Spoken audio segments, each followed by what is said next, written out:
Head to the hotline as we continue at Allen's Grocery in Summit.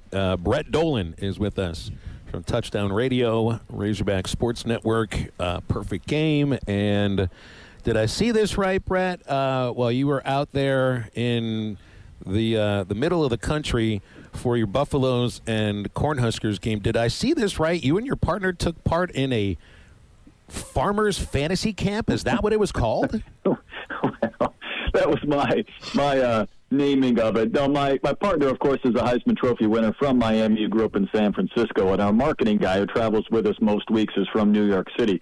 So Middle America is a rumor for them. So we landed in Omaha, and I took them back to the farmstead where I grew up, and I put them on a tractor and in the cornfield and on a combine, and I think they had the greatest time they've ever had outside of the big city. So we just gave them a little taste of what the Midwest is like.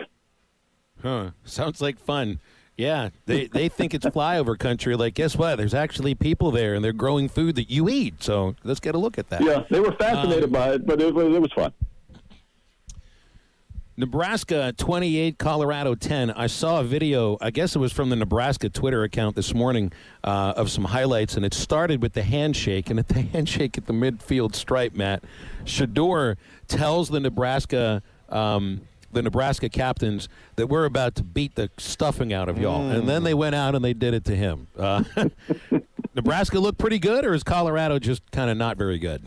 Yeah, yes. I don't know if Nebraska is a 9-win team, but they're definitely a bowl team. Their defense is really stingy, put a lot of pressure on Deion Sanders, and Colorado's not a bowl team. I don't see them getting past 5 wins.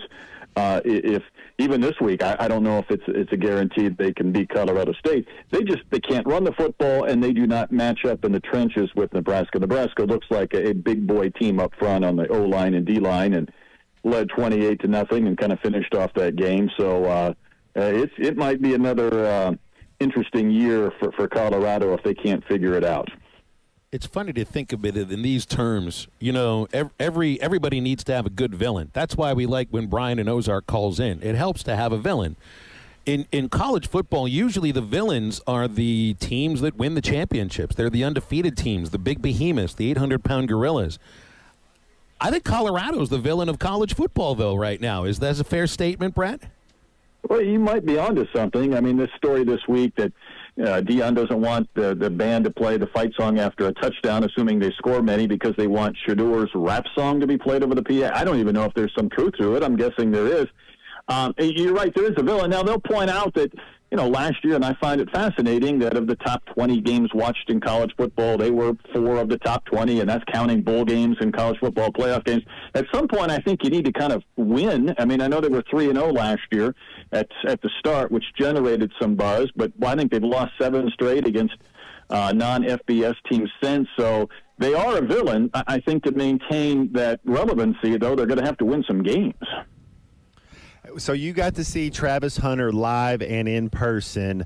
Can you compare him to somebody? Was he the best most talented player on the field? What were your thoughts on him, getting to see him live? It's fun, Matt. You asked me last week, Shador or Hunter, and I said Hunter, and I'm glad I picked that because he's fascinating to watch. Now, he's not big. He is a little bit undersized, but he is dynamic when it comes to catching the football and then playing defense as well. I don't know who I would compare him to because of the size. He just doesn't come off the field at all, which to me is continuing to be a fascinating story when you're talking about 130 snaps or whatever it is over the course of a game. But I think the question will be whether people like him more as an offensive guy or a defensive guy, or whether they find out a way to kind of do a little bit of both, which would only add to his value. But, he's probably a top 5 pick in the draft next year as long as the kid stays healthy. What about Nebraska? I mean, they've got a favored son as the quarterback in Dylan Raiola. Second year for Matt Rule, maybe a little bit of momentum now with back-to-back victories. And when you look at their schedule, it's not the most difficult. They get Ohio State on the road, Southern California on the road. Not making any predictions on any number of wins for Nebraska, but do you think that this is a program on the way up under Matt Rule? Well, it has to be. For too long, they were down. I mean, I think 7 straight years without a bowl game. It's hard to imagine a proud program going that long because you're talking about the likes of Vandy and some other Virginias and schools like that can't get to bowl games, and Nebraska has been there. Now, Again, I think they've got a lot of the pieces in place. The quarterback helps. They've got 4 running backs. They rotate. If one gets hurt, they've got others. They probably could still use a few more skill players. They made a few too many penalties in the second half. They're strong. They're tough. They were good defensively last year. They just couldn't score. They were terrible. They didn't throw for more than 200 yards in any game, and they've done that a couple of times already. I will say this, though. When they're relevant, much like if Miami's relevant in the ACC or some of the other programs that we kind of grew up with, it makes college football a little bit better. Those 90,000 fans in that stadium, I mean, they were turning out when the teams weren't good. It was a factor. Colorado couldn't call their plays. They couldn't figure it out. They couldn't handle that crowd and that noise. And from a college football standpoint, that was a lot of fun to see, to have an atmosphere that kind of felt like it was an additional player on the field for the Cornhuskers. Brett, watching Notre Dame week 1 to week 2, I didn't see a team change more that I watched, and I haven't watched all the games. But what are your thoughts on Notre Dame? Was that just maybe they were kind of overlooking them, believing their own press clippings, and really didn't come out ready to go? Because they looked like an SEC team week 1 against A&M, and then I don't even know who they were week 2.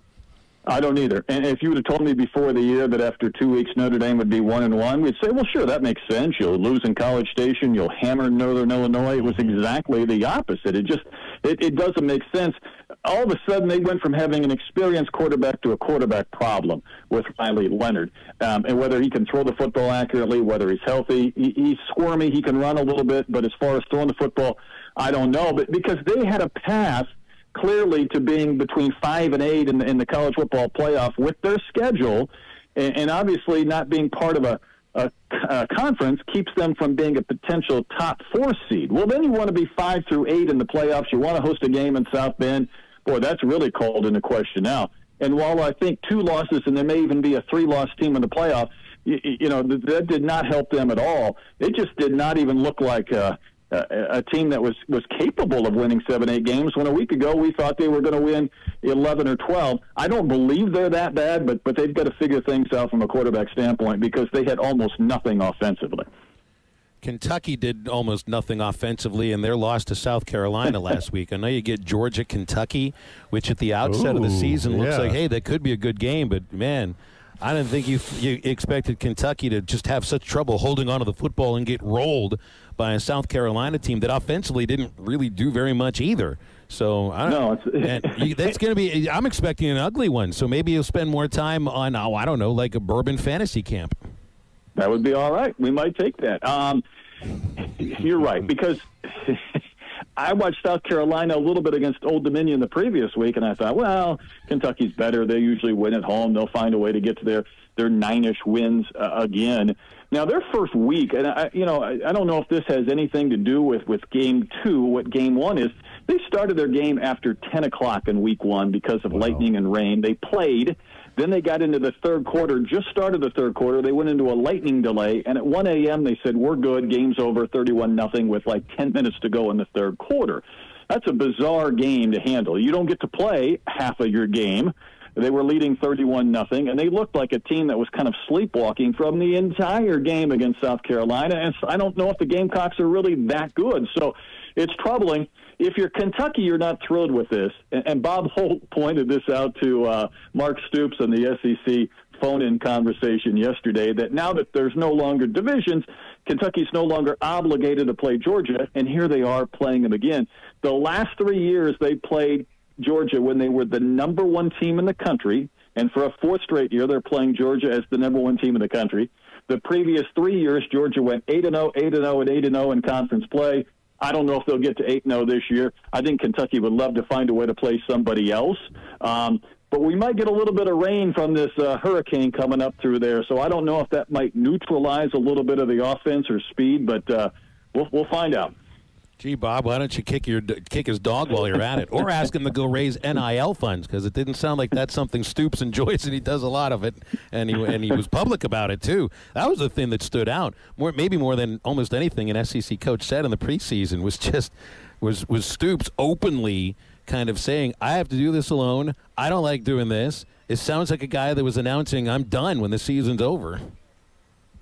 You know, there's a few coaches that have been doing this for a long time. He's the dean of SEC coaches, and he's got a lot of Iowa in him. So just like Ferentz and the others, where you have kind of a system that you use and you don't adapt a lot, and you just keep kind of going forward with it, and you've had some success, which only makes you more stubborn as far as doing it. But yeah, it's a new world, and while they've had good success in recent years, we know it's a basketball school, so I'm sure they're trying to raise some money for Big Blue Nation on the hardwood rather than on the gridiron. And I don't think he's the only coach that feels that way, but not everybody wants to say it out loud. Brett, I'm sure there isn't such a thing as Bourbon Fantasy Camp, but we don't have to name names or anything, but I worked with some professional ball players, and specifically the managers and pitching coaches that I think would have been instructors in the Bourbon Fantasy Camp. I miss those days, right? Going into the clubhouse with the old longtime baseball guys after a game and watching them mix up a little cocktail post-game. Here, have some of this. I hated watching this today. You need this more than I need this. How do we ever win 8? That's exactly right. Brett, have a good call. Thanks for coming on. Always my pleasure, guys. Thanks, Brett. Brett Dolan, Touchdown Radio. BetOnline is your #1 source for all your betting needs. Get the latest odds, lines, and matchup reports for baseball, boxing, golf, and more. BetOnline continues to be the fastest and easiest way to place your wagers, including live betting and your favorite casino and card games available to play right from your phone. Head to the website or use your mobile device to sign up today and get in on the action. Remember to use our promo code BELIEVE, that's BLEAV, for your 50% welcome bonus on your first deposit. Bet online, where the game starts.